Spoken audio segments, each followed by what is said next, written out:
పచ్చటి పొలాలు అంటే నిన్నటి వరకు పశువుల అరుపులతో గుర్రాల సకిలింపులతో ఎంత కోలాహలంగా ఉన్న ఆ ప్రాంతముందా తెల్లవారేసరికి ఆ భయంకరమైన నిశ్శబ్దంలో కూరుకుపోయింది. అవును. ఎటు చూసినా ఒక్క ప్రాణి కూడా సజీవంగా లేని పరిస్థితది. ఖచ్చితంగా ప్రపంచంలోనే అత్యంత శక్తివంతమైన సామ్రాజ్యం అనుకున్న ఐగుప్తు దేశపు ఆర్థిక వ్యవస్థగాని వారి సైనిక బలంగాని ముఖ్యంగా వారే దేవుళ్లుగా పూజించే ఆ జంతువులు రాత్రికి రాత్రే నేలమట్టమయ్యాయి. నిజమే. కాని ఆశ్చర్యంగా సరిగ్గా కొన్ని మైళ్ల దూరంలో ఉన్న గోషన్ ప్రాంతంలో మాత్రం అంతా ప్రశాంతంగా ఉంది. అక్కడ ఒక్క పశువు కూడా చనిపోలేదు. అబ్బా, అది కదా దేవుని గొప్పతనం. అంటే జీవితంలో పరిస్థితులు పూర్తిగా అల్లకల్లోలంగా మారినప్పుడు, అసలు దారి కనిపించని అంధకారం కమ్ముకున్నప్పుడు దేవుడు తన ప్రజల పక్షాన ఎలా నిలబడతాడో తెలుసుకోవడం నిజంగా ఒక అద్భుతమైన అనుభవం అండి. ఆ నిశ్చితి మధ్యలో దేవుని సార్వభౌమాధికారాన్ని గుర్తించడమనేది భయంతో వణికిపోయే ఏ హృదయానికైనా ఒక బలమైన పునాది రాయిలా మారుతుంది. అవును, మనము బైబిల్లోని ప్రతి అధ్యాయాన్ని ప్రతి వచనాన్ని ధ్యానిస్తూ దేవుని వాక్యాన్ని సరళంగా అర్థం చేసుకుని ఈ సిరీస్లో ఉన్నాం. ఇది ఎపిసోడ్ 65. ఈరోజు మనం నిర్గమకాండము 9వ అధ్యాయంలోకి అడుగుపెడుతున్నాం కదా. ఖచ్చితంగా. ఈ లోతైన అధ్యయనంలో మన లక్ష్యం కేవలం కొత్త విషయాలు తెలుసుకోవడం మాత్రమే కాదు, ఫరో మొండితనం వల్ల అంతకు ముందే నది రక్తంగా మారడం, కప్పలు పేలవంటి తెగుళ్లు దేశాన్ని ఎలా వణికించాయో మనం చూశాం. అయినా అతని అహంకారం ఏమాత్రం తగ్గలేదు కదా. తగ్గలేదు. అందుకే ఈ అధ్యాయంలో దేవుని న్యాయం, ఆయన కృప ఎలా ఒకదానితో ఒకటి అల్లుకునున్నాయో మనం చూడబోతున్నాం. ఈ సత్యాలు మన ప్రార్థనా జీవితంలో ఒక గొప్ప మార్పును తీసుకురావాలి. వచనాలు 1 నుండి 7 వరకు మనం చూస్తే, ఐగుప్తులో వచ్చిన ఈ పశువుల మరణం గురించి ఆలోచిస్తుంటే నాకొక ఆధునిక ఉదాహరణ గుర్తుకొస్తోంది. చెప్పండి. ఉదయం నిద్రలేచి చూసేసరికి మన బ్యాంక్ అకౌంట్లలో ఉన్న డబ్బంతా జీరో అయిపోతే ఎలా ఉంటుంది? స్టాక్ మార్కెట్లు పూర్తిగా కుప్పకూలిపోయి, అసలు మన ఉద్యోగాలు పోయి, ఏ రకమైన భద్రతా లేని పరిస్థితొస్తే ఆ భయానక వాతావరణం ఎలా ఉంటుందో ఒక్కసారి ఊహించండి. అబ్బా, వింటుంటేనే భయంగా ఉంది. మనుషులు తమకు అత్యంత భద్రతనిచ్చేవిగా భావించే వాటిపై దేవుని తీర్పు వచ్చినప్పుడు పరిస్థితులు ఎలా తారుమారవుతాయో దేవుడిక్కడ కళ్లకు కట్టినట్లు చూపించాడు. అవును, ఐగుప్తీలు దేనినైతే తమ భద్రతగా భావించారో సరిగ్గా దానిపైనే ఆ దెబ్బపడింది. వాళ్లు తమ బ్యాంక్ అకౌంట్లుగా భావించిన ఆ పశువుల మీదే ఈ తీర్పు పడింది. సరిగ్గా చెప్పారు. ఇక్కడ వాడిన హెబ్రీ పదం గురించి మనం మాట్లాడుకోవాలి. ఆ పదం దెవెర్. దెవెర్ అంటే అర్థమేమిటి? దెవరంటే అత్యంత వేగవంతమైన ప్రాణాంతకమైన తెగులు లేదా మరణశాసనం అని అర్థం. అంటే ఇది సాధారణమైన జబ్బు కాదు. ఓహో, అంటే కేవలం జంతువుల జబ్బు అనుకోకూడదనమాట. ఖచ్చితంగా. ఐగుప్తీయుల చరిత్రను, వారి నమ్మకాలను కాస్త లోతుగా పరిశీలిస్తే వాళ్లు ఆ పశువులను కేవలం జంతువులుగా చూడలేదు. హాథోర్ అనే దేవతను ఆవు రూపంలో, యాపిస్ అనే దేవుడిని ఎద్దు రూపంలో వాళ్లు ఆరాధించేవారు. అవునవును, ఇవి వారి సంపదకు, సంతానోత్పత్తికి చిహ్నాలు కదా. నిజమే. దేవుడిక్కడ కేవలం జంతువులను చంపడంలేదు. మీరు నమ్ముకున్న నకిలీ దేవుళ్ళు, మీ సంపదలు నా ముందు నిలబడలేవు అని సవాలు విసురుతున్నాడు. మానవ ప్రయత్నాలు ఏవీ కూడా ఆపలేని ఒక దైవిక తీర్పిది. అంటే మనుషులు ఏ తప్పుడు పునాదుల మీద తమ జీవితాలను నిర్మించుకుంటారో దేవుడు ఖచ్చితంగా ఆ పునాదులనే కదిలిస్తాడన్నమాట. కాని ఇక్కడ ఒక ఆసక్తికరమైన విషయం ఏమిటంటే, ఈ వినాశనం అందరికీ సమానంగా జరగలేదు కదా. లేదు, అస్సలు జరగలేదు. ఐగుప్తీయుల పశువులు ప్రతి రకంలోనూ చనిపోయాయి. ఇక్కడ వాడిన కోల్ అనే పదం అన్ని రకాల పశువులను సూచిస్తుంది. కోల్ అంటే అన్ని అని. కాని గోషెన్ ప్రాంతంలో ఉన్న ఇశ్రాయేలీయుల పశువులలో ఒక్కటి కూడా చావలేదు. అదెలా సాధ్యం? ఇక్కడే దేవుని నిబంధన, విశ్వసనీయత అత్యంత స్పష్టంగా కనిపిస్తోంది. దేవుడు గోషెను చుట్టూ ఒక అదృశ్యమైన భద్రతా వలయాన్ని ఏర్పాటుచేశాడు. అదృశ్యమైన వలయం? వినడానికి ఎంతో నెమ్మదిగా ఉంది. అవును. బాహ్య ప్రపంచంలో మరణతాండవం చేస్తున్నా సరే దేవుని నిబంధనలో ఉన్నవారికి ఎటువంటి హాని జరగదు. ఫరో స్వయంగా మనుషులని పంపి చూసినప్పుడు కూడా ఇశ్రాయేలీయుల పశువులలో ఒక్కటి కూడా చావలేదని అతనికి తెలిసింది. అయినా సరే అతను మారలేదు కదా. మారలేదు. అతని హృదయం కబేద్గా మారిపోయింది. కబేద్ అంటే? హెబ్రీలో కబేద్ అంటే పాపంతో భారమైనది, చాలా మొండిగా తయారైనది అనర్థం. కళ్లముందు అంతటి సత్యం కనిపిస్తున్నా ఆ ప్రకృతి రుజువు చేస్తున్నా ఆ అహంకారం అతన్ని సత్యాన్ని అంగీకరించనివ్వలేదు. అహంకారం మనిషిని ఎంత గుడ్డివాడిగా చేస్తుందో కదా. ఆర్థిక వ్యవస్థ కుప్పకూలినా, తన దేవుళ్ళు ఓడిపోయినా ఫరో మారలేదు.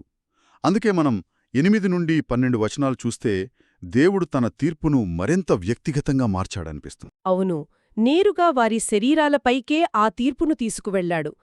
దేవుడు మోషే అహరోనులతో కొలిమి బూడిదను తీసుకొని ఫరో కళ్ళెదుటే ఆకాశం వైపు చల్లమన్నాడు.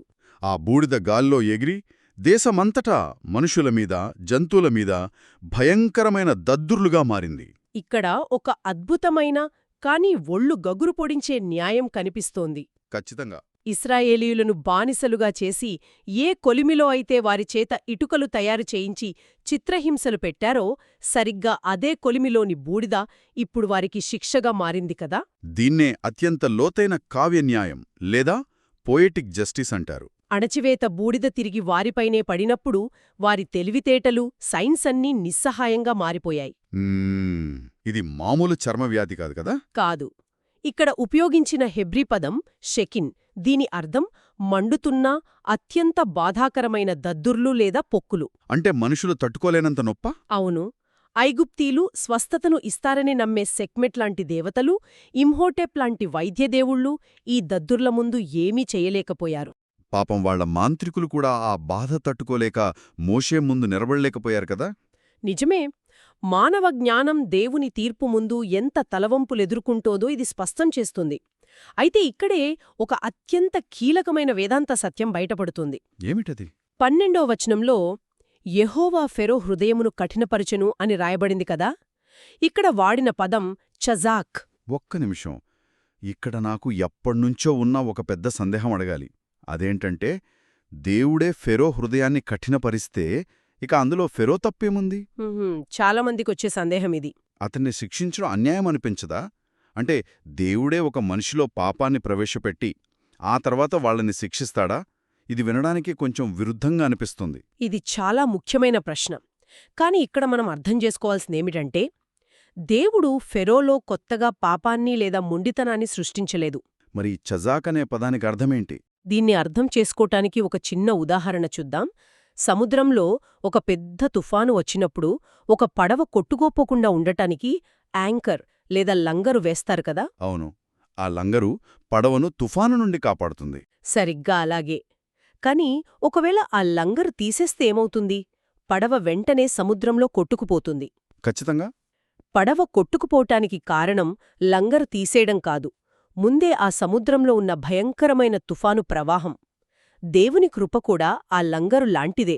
ఓహో, అంటే ఫరో మొదటినుంచి అహంకారమనే పాపపు ప్రవాహంలోనే ఉన్నాడన్నమాట. అవును. దేవుడు ఇన్ని రోజులు తన కృపతో అతన్ని ఆపి ఉంచాడు.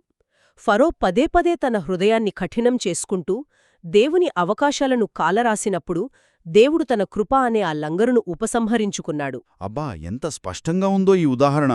అప్పుడు ఫరో తన సొంత పాపపు మొండితనంలో పూర్తిగా కొట్టుకుపోయాడన్నమాట. ఖచ్చితంగా.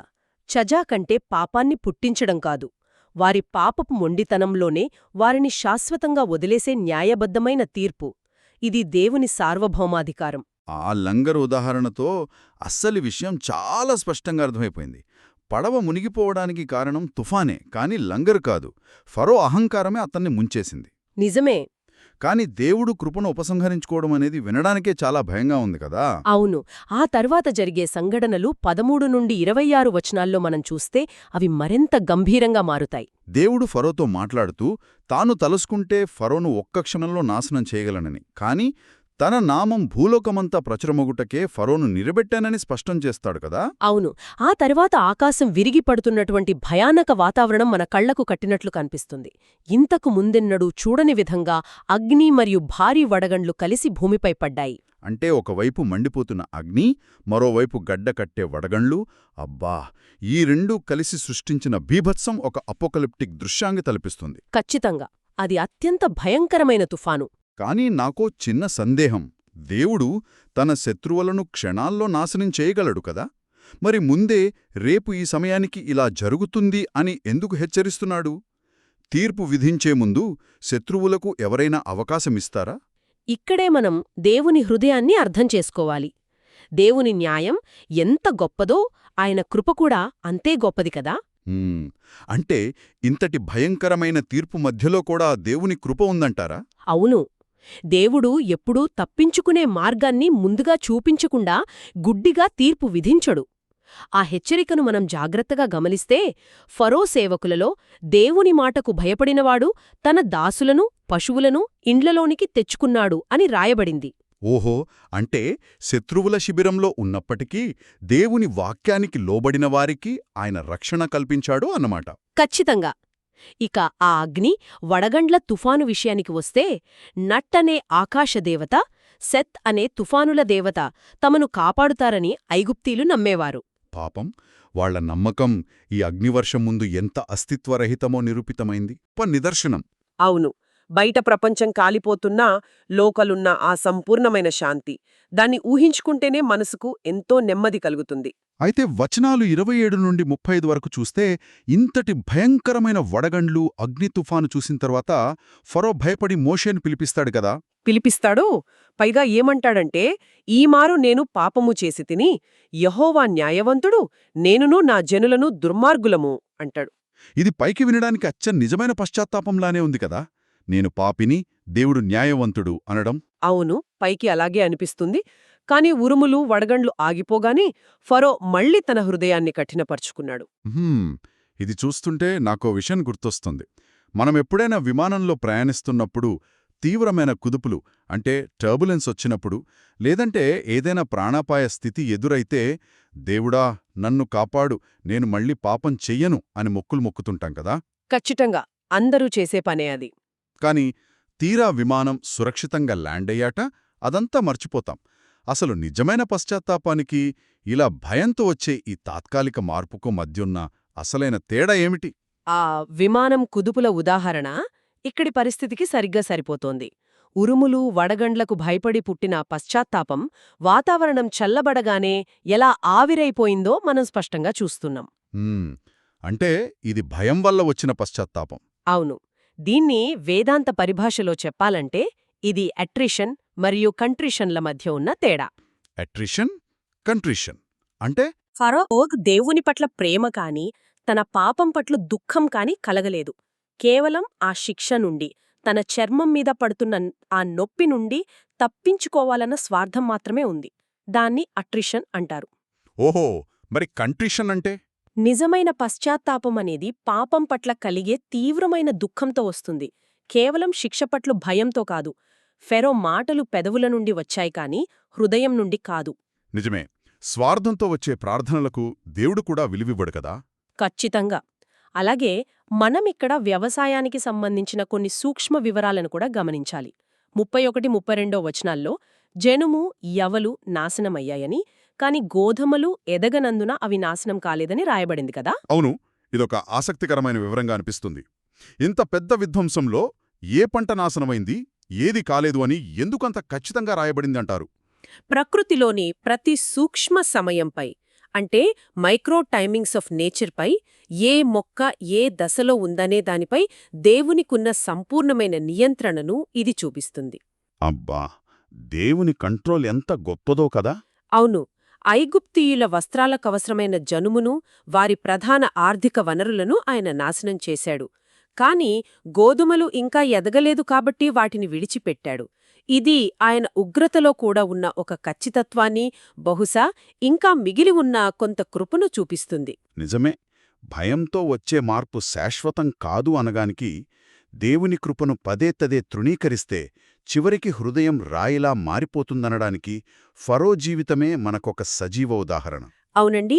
భయం వల్ల వచ్చే మార్పు తాత్కాలికం, హృదయం మారడమే శాశ్వతం. ఈ పాత నిబంధనలోని భయంకరమైన దృశ్యాలు, దేవుని ఉగ్రత, ఇవన్నీ మనం చూస్తుంటే ఒకవైపు దేవుని శక్తి పట్ల భయం కలుగుతుంది. ఖచ్చితంగా. మరి మరోవైపు ఈ చీకటి తుఫానులో, ఈ పాపపు బానిసత్వంలో ఉన్న మనల్ని విడిపించే ఆ ఆశాకిరణమేది? ఈ మొత్తం అధ్యయనాన్ని మనం నూతన నిబంధన వెలుగులో క్రీస్తువైపుకు మళ్లించి చూస్తే మనకు ఏమీ అర్థమవుతుంది? ఇక్కడే మనం అత్యంత మధురమైన, వేదాంతపరమైన లోతుల్లోకి వెళ్ళాలి. పాత నిబంధనలోని ఈ సంఘటనలు కేవలం చరిత్ర మాత్రమే కాదు. మరేమిటి? అవి రాబోయే ఒక గొప్ప విమోచనకు నీడలాంటివి. యేసుక్రీస్తు ఈ భూమిపైకి వచ్చి ఒక కొత్త నిర్గమకాండము అంటే న్యూ ఎక్సోడస్ తీసుకువచ్చాడు. కొత్త నిర్గమకాండము అంటే ఈ విమోచన భౌతికమైన ఐగుప్తు దేశం నుండి కాదనమాట. కాదు, పాపము, మరణము అనే భయంకరమైన బానిసత్వం నుండి. మనమొకసారి శిలువ వైపు చూస్తే గోల్గోతా కొండపై యేసుక్రీస్తు పరలోకపు గోషణ్లో ఉన్న ఆ సంపూర్ణ భద్రతను విడిచిపెట్టి మన పాపపు ఐగుప్తు తుఫానులోకి అడుగుపెట్టాడు. అబ్బా, ఎంత గొప్ప త్యాగం! అవును, మన అహంకారం వల్ల, మన పాపం వల్ల మనపై పడవలసిన దేవుని ఉగ్రత, వడగండ్లను, ఆ భయంకరమైన దెవెర్, ఆ మండుతున్న షెకెన్, దద్దుర్ల వంటి శిక్షను ఆయన తన పవిత్రమైన శరీరంపై భరించాడు. అంటే దేవుని న్యాయం ప్రకారం తుఫానం కురవాల్సిందే, పాపానికి శిక్ష పడాల్సిందే, కాని ఆ శిక్ష మనమీద కాకుండా ఆయన మీద వేసుకున్నాడు. ఖచ్చితంగా ఆయన నిజమైన పస్కా గొర్రెపిల్లగా మారి ఆ తీర్పు తుఫానును ఒంటరిగా ఎదుర్కొన్నాడు కాబట్టే ఈరోజు క్రీస్తు అనే సురక్షితమైన ఘోషణలో మనం దాక్కోగలుగుతున్నాం. ఇది అర్థం చేసుకున్నప్పుడు మన హృదయం కృతజ్ఞతతో నిండిపోతుంది కదా. నిజమండి, మనపై పడాల్సిన బూడిద దద్దుర్లు, ఉగ్రత వడగండ్లు క్రీస్తు తనపై భరించాడన్న ఆ సత్యం వింటుంటేనే హృదయంలో ఒక చెప్పలేనంత కృతజ్ఞతాభావం నిండిపోతుంది. ఖచ్చితంగా లోకమనే ఐగుప్తులో ప్రతిక్షణం భయంతో బతికే బదులు క్రీస్తు అనే ఘోషణలో లభించే ఆ అంతులేని శాంతిని మనం సొంతం చేసుకోవాలి. లోకంలో ఎన్ని తుఫానులొచ్చినా క్రీస్తులో ఉన్నవారికి ఆ దైవికమైన ఆశ్రయం ఎప్పుడూ ఉంటుంది. అవును, ఈ సత్యం కేవలం మన మెదడుకు చేరే జ్ఞానంలాగా మిగిలిపోకూడదు కదా. ఇది మన జీవన శైలిని మార్చాలి, ప్రతికూల పరిస్థితుల్లో మన ప్రార్థన తీరును మార్చాలి. దేవుని సార్వభౌమాధికారం పట్ల, ఆయన నిబంధన ప్రేమ పట్ల మనకున్న నమ్మకాన్ని ఇది మరింత దృఢంగా చెయ్యాలి. దేవుడు తన వాక్యాన్ని ఇచ్చిన ఉద్దేశ్యం మనల్ని కేవలం మేధావులుగా మార్చడానికి కాదు, ఆయనతో అనుదినం నడిచే భక్తులుగా మార్చడానికి. అవునవును. బాహ్య వాతావరణం ఎంత అల్లకల్లోలంగా ఉన్నా పరిస్థితులను చూసి కాదు, వాక్యాన్ని ఇచ్చి నిబంధన చేసిన ఆ దేవుని వైపు చూసి మనం అడుగులు వేయాలి. ఈ జ్ఞానం మన రోజువారీ జీవితంలో ఆచరణలోకి వచ్చినప్పుడే దానికి నిజమైన అర్థముంటుంది. దేవునితో ఆ సజీవమైన సంబంధాన్ని కట్టుకున్నప్పుడే మన ప్రార్థన జీవితం మరింత బలపడుతుంది. నిజమే. ఈరోజు విన్న ఈ సత్యాలను, దేవుని మారని లక్షణాలను రోజంతా మనసులో ధ్యానిద్దాం. ఫరోలాగా కేవలం కష్టమొచ్చినప్పుడు మొక్కులు మొక్కే భక్తి కాకుండా ప్రతిరోజూ ప్రతి క్షణం నిజమైన పశ్చాత్తాపంతో దేవునితో మన అనుబంధాన్ని పెంచుకుందాం. అవును, అదే అసలైన భక్తి. లోకమనే ఐగుప్తు తుఫానులో రక్షణ వెతుక్కోకుండా క్రీస్తుననే ఘోషంలో సంపూర్ణ ప్రశాంతతను పొందుకుందాం. ఈ లోతైన వాక్య ధ్యానంలో మరో ఆసక్తికరమైన భాగంతో మళ్ళీ కలుద్దాం. అప్పటి వరకు ఈ వాక్య సత్యాలను నెమరు వేసుకుంటూనే ఉందాం. రాబోయే భాగాలను తప్పకుండా వినడానికి ఈ ఛానల్ను సబ్స్క్రైబ్ చేసుకోండి. దేవుడు మిమ్మల్ని దీవించునుగాక.